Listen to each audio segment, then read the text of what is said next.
আমি এটা বলতে পারি যে যদি আমি 7 লক্ষ টাকা বেশি তবু আমার লস থাকবে। 3 বছরের খরচ হয়েছে গরু। আপনি যে গৃহস্থ, আমার লস থাকবে। হ্যাঁ আমি গৃহস্থ। আপনি লাভ লস কেমনে এই করবেন? আপনি তো এটা আমি তো এখানে 3 বছরের খাওয়ান কিনে খাওয়াইছি। সে দর্শী গরুটা যদি পার ডে 500 টাকা করে খায়, মাসে আসে কত? 15,000। এবার আপনি হিসাব করেন 3 বছরে কি পরিমাণ টাকা খরচ হবে। তারপরে সবাই এখানে আপনারা মূলত আজকে গরু কেনার জন্যই আসছেন? জি হ্যাঁ, জি জি জি। এই সম্রাটকে দেখে কি পছন্দ হয় না আপনাদের? ভাই তো 8 লক্ষ টাকা দাম বলতেছে। 3 বছর সম্রাট তো পারছে, অনেক দাম। আমরাও তো গরু পালন করি। আপনি এদিকে আসেন, 3 বছর পোষা মানে বিরাট ব্যাপার। আসেন আপনি এখানে আসেন। ভাই আপনি এখানে আসেন, ভাই এখানে দাঁড়ান, আপনি এখানে দাঁড়ান। আপনি কি বলতেছিলেন? গরু আমি বলছি আমি একটা 3 বছর বান্দি গরু পুষতেছি। ইনার সম্রাট বলেছে আমার কালু আছে, সামনে আছে, সামনে ঘোনাতে আছে। সেপনিল প্রাণঘাতী জীবাণুদের বিরুদ্ধেও দারুণ কার্যকর। আমারও গরুর নাম ও, আপনার কালু আছে? আচ্ছা, আমি আপনার কালুটা দেখতে যাবো। আপনার কাছে পরে শুনবো আমি। আমিও কিন্তু 3 বছর পুষি। আচ্ছা, আপনার কাছ থেকে শুনবো, তাহলে আপনার কাছে ওখানে যাবো, এই কালুকে দেখতে যাবো। হ্যাঁ, আপনার কাছে একটু জানি, আপনি তো বললেন যে আপনি এখানে গরু কিনতে আসছেন। জি জি জি, গরু কিনতে আসছি। আপনাদের হাটের পরিবেশটা তো খুব মানে ভালো মনে হচ্ছে। অনেক বৃষ্টি হয়েছে, কিন্তু তার সত্ত্বেও হাটটা অনেক সুন্দর হয়েছে। হাটটা আসলে অনেক পছন্দ। মানে বৃষ্টি বাজার হলো, যেভাবে সাজাইছে হাটটা আসলে অনেক অনেক ভালো লাগছে আমার। অনেকক্ষণ থেকে ঘুরে ঘুরে দেখছি। আসলে পরিবেশটা খুবই ভালো এবং কেনার মতো আপনি পরিবেশ। একটু সম্রাটকে নিয়ে বলবেন। ভাই দাম চাচ্ছে সম্রাটের, আপনি দিকে আসেন। দর্শক, একজন ক্রেতা এবং একজন বিক্রেতাকে এই সম্রাটকে বিক্রয়ের জন্য আমরা একটা উদ্যোগ নিয়েছি এবং দেখি তারা দরদামটা করবে। আমি শুনবো, কথা বলেন।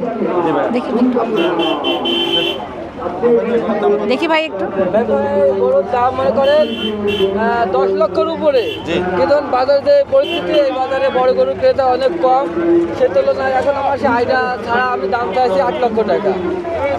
8 লক্ষ টাকা তো অনেক বেশি হয়ে যায়। 8 লক্ষ টাকা এখন যেহেতু গরু দেখতে হবে, মানে জিনিস বুঝে তো দাম। এখন তো দাম তো বাজার যদি ভালো মূল্য থাকতো আমি 10-এর উপর দাম চাইতাম, কিন্তু এখন দেখছি বাজারে বড় গরু তো ক্রেতা কম, এই জন্যই আমি দাম চাইছি 8 লক্ষ টাকা। 4,50,000 নেন। 4,50,000 না, আমি 4,50,000 হলে কি আপনার হয়? না 4 লক্ষ আপনার বাজেট কত এবার কোরবানি ঈদকে ঘিরে? না, আমার বাজেট কম, তারপরে আমি এটা একটু দেখে গরুটা বড়, সেই হিসাবে 4,50,000 টাকা পর্যন্ত উঠছি। যদি আরেকটু হয় তাহলে আমি উঠবো, জাস্ট উনি যদি দেওয়ার মানুষের থাকে, কিন্তু উনি তো যেভাবে দাম চাচ্ছে আসলে আমি অনেক বেশি। একবারে 1 লক্ষ টাকা নামবো, 7 লক্ষ টাকা দাম রাখবো।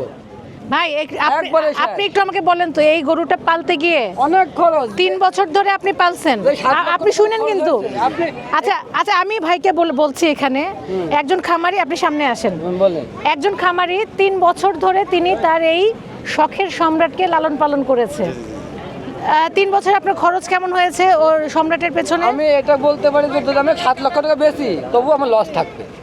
3 বছরের খরচ হয়েছে গরু। আপনি যে গৃহস্থ, আমার লস থাকবে। গৃহস্থ না? হ্যাঁ, আমি গৃহস্থ। আপনি লাভ লস কেমনে এই করবেন? আপনি তো এটা আমি তো এখানে 3 বছরের খাওয়ান কিনে খাওয়াইছি। না, লাভ লসের এখন আমরা যতটুকু জানি যে আমরা যখন টেলিভিশন, আমরা কৃষি নিয়ে কাজ করি, খামারিদের কাছে যখন যাই তখন তাদের একটা কথা আমরা জানতে পাই যে তারা এখন গরুর গোখাদ্য, দানাদার খাবার যেটা, সেটা খাবারেরও অনেক দাম বেশি থাকে।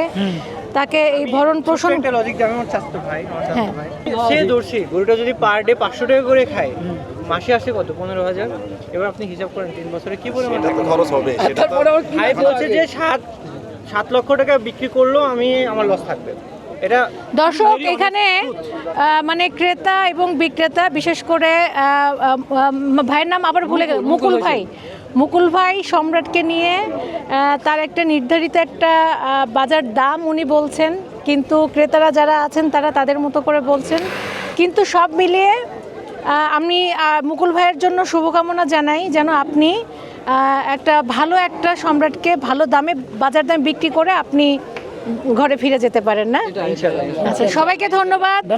আপনার মানে হাট তো অনেক জমজমাট, তাই না? ঠিক আছে, আপনারা থাকেন, আমি একটু ঘুরে দেখি হাটের বাকি। ঠিক আছে, আসসালামু আলাইকুম। সম্রাট।